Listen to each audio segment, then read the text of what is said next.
namaze kubyimba no kubita umuyobozi mu gatuza nabirenze muyobozi nawe tugomba kukugarukaho.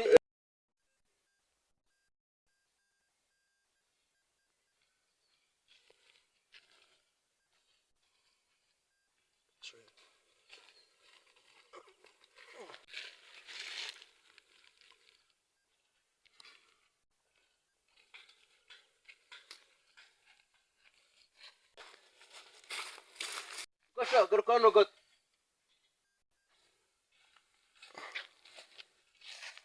Niko ibibazo ndi kumva mu mudugudu ko bimaze kuba byinshi kandi no mu nteko ikibazo cyatugomba kukigarukaho.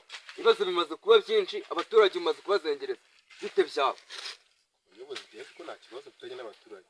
Icyambere abaturage tuba dusabana, ngenzi ko nta kibazo mfitanye n'abaturage. Ikibazo cyo kirahari kuko nejo mu nteko urashyize byose bizajya hanze. Ugomba kujya hanze, abaturage rabazengereje. Ibirego mfite ni byinshi. Ko ngenzi ko nabangama pe. Ntago mbanga nta muturage n'umwe mbangamiye rwose bayobozi. Ahaha.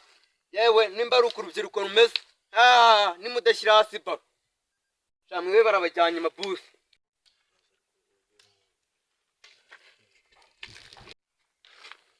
Ekanyamuha. Niwe narinje kureba.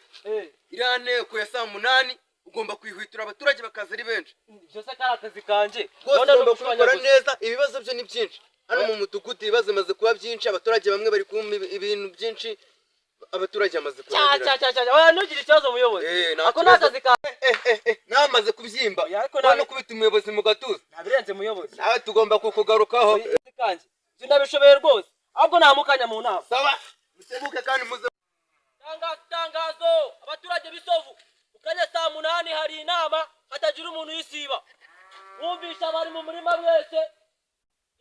Itangazo abaturage bisovu ukanya saa 8 haraba inama mutayihomba mutayitinda. Bizemo nta manda y'ibihumbi 5 reka nizere ko mwabyumvishije.